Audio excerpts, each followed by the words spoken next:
సిద్దిపేట జిల్లా నంగునూరు మండలం నర్మేట్ గ్రామంలో ఆయిల్ ఫామ్ ఫ్యాక్టరీ ఏర్పాటు చేసి ఈ ప్రాంత రైతులకు ఎంతో మేలు చేశారని, మా ప్రాంతంలో ఆయిల్ ఫామ్ పంట పండదనే అపోహ రైతన్నల నుంచి తొలగించిన ఘనత మంత్రి తుమ్మల నాగేశ్వరరావుదేనని రాష్ట్ర మంత్రి పొన్నం ప్రభాకర్ అన్నారు.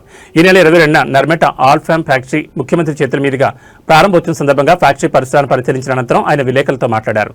నంగునూరు మండలంలో నర్మేటలో ఆయిల్ ఫామ్ ఫ్యాక్టరీ ఏర్పాటు చేసి రైతులకు ఎంతో మేలు చేశారని, దీంతో రైతులు ఆయిల్ ఫామ్ పంట సాగు చేయాలని ఎంతో ఆసక్తి చేస్తున్నారన్నారు. ప్రకృతి వైపరీత్యాలు దృష్టిలో పెట్టుకుని రైతులు ఆయిల్ ఫామ్ సాగు చేయాలని ఈ ప్రాంతం రైతులను కోరారు. దీన్ని దృష్టిలో పెట్టుకుని ప్రతి జిల్లాకు ఒక ఆయిల్ ఫామ్ ఫ్యాక్టరీ ఏర్పాటు చేసేందుకు భావిస్తున్నామన్నారు. నర్మేట్లో ఆయిల్ ఫామ్ ఫ్యాక్టరీ గతంలో ప్రతిపాదన జరిగినప్పటికీ 300 కోట్లు కేటాయించి మంత్రి తుమ్మల నాగేశ్వరరావు పనులు పూర్తి చేయించారన్నారు. ఆయిల్ ఫామ్ ఫ్యాక్టరీ రూపం తెచ్చిన మంత్రి తుమ్మల నాగేశ్వరరావుకు ఆయన ధన్యవాదాలు తెలిపారు.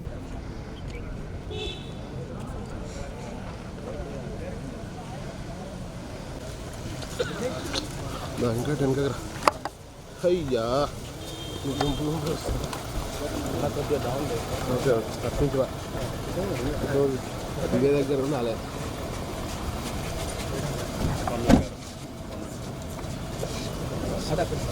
ఇద్దరు ఒక్కడికి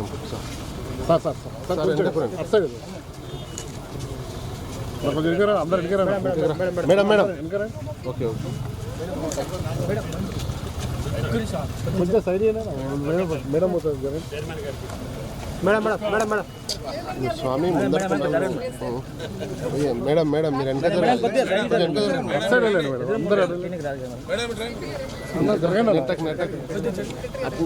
చూసుకో నరేష్ కోర్స్ వస్తుంది. వీడియో ఫోటో వచ్చినప్పుడు నాకు వచ్చి బ్యాక్ మీకు లేట్ అవుతుంది తొందరగా.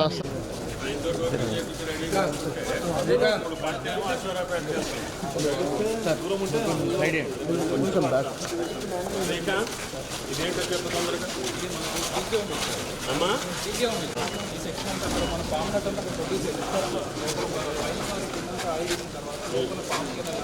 కరెక్ట్గా కాదు, ఇది దేనికి పనికి వస్తుంది? పశువుల దాణా, మీకు ఆదాయం. రైతులకేమో అందుట్లో వచ్చే ఆయిల్ దాని మీద కూడా.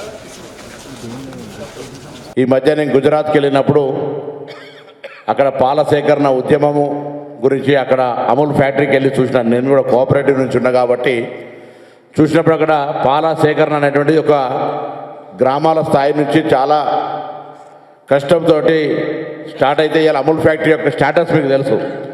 దానికి అంకురార్పణ చేసింది కురియన్ గారు. ఈరోజు ఆయిల్ ఫామ్ అనేటువంటి ఖమ్మం జిల్లాకు మాత్రమే పరిమితమై ఉండే. గదికి వచ్చి చూసినప్పుడు సార్ తోటి, దాని తర్వాత మధ్యలో అనేక సందర్భాలు చూసినప్పుడు ఇప్పటికీ కంప్లీట్గా మార్పు జరిగి ఈ ప్రాంత రైతాంగాన్ని ఉపయోగపడే విధంగా తీర్చిదిద్దినటువంటి తుమ్మల నాగేశ్వరరావుకు ధన్యవాదాలు తెలియజేస్తూ, ఒకటే మాట, ఆయిల్ ఫామ్ను ఈ ఫ్యాక్టరీకి 50 కిలోమీటర్ల దూరం ఉన్నటువంటి వాళ్ళందరూ మీరు పంట మార్పిడి కింద మీరు వెళ్తుంది, ఒకసారి పైకి వెళ్తుంది. కొబ్బరి ఉంది, ఈ సంవత్సరం బాగానే ఉంది, కొన్ని సంవత్సరాలు కొబ్బరి కూడా కొనేవాళ్ళు లేడు. అందుకనే కర్ణాటకలో ఒక్కేస్తూ ఉంటే అక్కడ పండింది మనకెందుకు పండదని ఒక్కేసా. నిన్న మొన్న నాది కూడా ఒక్క కట్టింగ్ జరిగింది. జాజి కూడా వేసా, ఇంకో 2 సంవత్సరాల్లో జాజి కూడా క్రాప్ వస్తుంది. ఇప్పుడు నా తోటలో తోటలో పుచ్చేసా, ఆ ఫోటోలు కూడా తెచ్చా, కానీ స్క్రీన్ పెట్టమంటే మా వాళ్ళు పెట్టలా. పుచ్చ కూడా వేసాను, వాటర్ మిలన్ కూడా వేసాను. 3 సంవత్సరాల్లో 3 పంటలు వేసాను. నిరుడు వరంగల్ సపాటా వేయించా, హయ్యెస్ట్ ఈల్డింగ్ వచ్చింది. జిఐ కూడా వచ్చింది, గుర్తింపు కూడా వచ్చింది. ఆ మిర్చికి 42,000 అమ్ముతుంది ఇవాళ మార్కెట్లో. అది అన్ని పంటలు వేసుకోవచ్చు ఇందుట్లో. 3 సంవత్సరాల వరకు నువ్వు ఏ పని 20,000 ఎకరాల్లో పంట వస్తే తప్ప ఫ్యాక్టరీ కంటిన్యూగా నడవదు. కాబట్టి అందుకనే మీరు ఈ జిల్లాలో, తెలంగాణలో ఎక్కడ పండిన పంట అయినా సరే మీ నర్మేటకు వస్తుంది. ఏ రైతు కూడా పంటల గురించి ఆలోచించే పని లేదు. బాలకృష్ణకి 3వ రోజునే క్యాష్ వస్తుంది ఆయనకి. ధాన్యం అన్న కొద్దిగా వెనక ముందు అవుతుంది, కానీ పామాయిల్ మట్టి గురించి కూడా మీరు బాధపడే పని లేదు. కింద ఉన్నప్పుడు కొద్దిగా ఉచ్చులు చేస్తాయేమో, కానీ కొద్ది దూరం వెళ్ళాక అడవి పంది కూడా ఏమి చేయలేదు. దొంగలు అయితే అసలే రారు. ఎందుకంటే ఆ రేతులు వచ్చి దొంగతనం చేయాలంటే ఆ గల్ల ఎక్కడుందో, పండిందేదో పచ్చిదేదో ఆడికే తెలవదు. కాబట్టి ఏ బాధరా బందీ లేని పంట గుండె నిబ్బరంగా మనం చేస్తున్నాం. కాబట్టి దయచేసి ఈ ఫ్యాక్టరీ ప్రారంభోత్సవానికి తెలంగాణ జిల్లాల నుంచి మొత్తం రైతాంగాన్ని మా చైర్మన్ గారి ఆధ్వర్యంలో ఇక్కడికి తీసుకొస్తున్నాం. 3 రోజులు మీకు సంబంధించినటువంటి స్టాల్స్ అన్నింటినీ ఇక్కడ పెట్టమని చెప్పాను.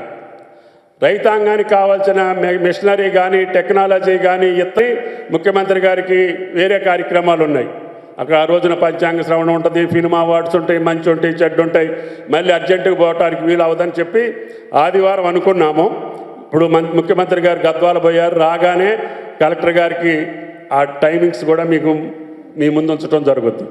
కాబట్టి నా కోరిక ఒకటే, ముఖ్యమంత్రి స్థాయిలో దీన్ని ప్రారంభోత్సవం చేసి దీని వ్యవహారం బయటకు వస్తే ఈరోజు వచ్చినటువంటి హైదరాబాద్ ప్లస్ రాష్ట్రం మొత్తం మేలు రైతులు జరిగేటటువంటి ఉపయోగాన్ని మీరు ప్రచారం చేస్తే, రైతులు దానికి డైవర్సిఫికేషన్ అయితే రేపు రాబోయే రోజుల్లో మన రాష్ట్రంలోనే 20 లక్షల ఎకరాలు అనుగుణమైనటువంటి భూమి ఉంది పామాయిల్కి. 20 లక్షల ఎకరాలు, 20 లక్షల దేశంలో 70 లక్షల ఎకరాలకు అవకాశం ఉంది. ఇప్పుడు 1,00,000 కోట్ల రూపాయలు మనం డబ్బులు ఇచ్చి కొనుక్కుంటున్నాం మలేషియా, ఇండోనేషియా, ఇతర దేశాల నుంచి. ఆ బాధ తప్పంతా కూడా మనకు అమ్ముతారు. ఆ దేశాల్లో ఈ పంట తప్ప వేరే పంటే లేదు. నేను కూడా మొన్న ఒకసారి వెళ్ళొచ్చా ఏంటి వీళ్ళ కథ అని. వెళ్తే వాళ్ళు మొత్తం 2 దేశాలు కూడా ఈ పంట తప్పితే వేరే పంట లేదు. ఇప్పుడు నా నియోజకవర్గం సత్తుపల్లిలో కూడా ఈ పంట తప్ప వేరే పంట ఉండదు. ఇక అట్లా తయారైంది. మీరు ఎప్పుడైనా సత్తుపల్లి వస్తానంటే కూడా తీసుకెళ్తా హైదరాబాద్ నుంచి. కాబట్టి దయచేసి మీరందరూ పత్రికా విలేకరులు వేరే వార్తలు రాస్తే కాసేపు సునకానందం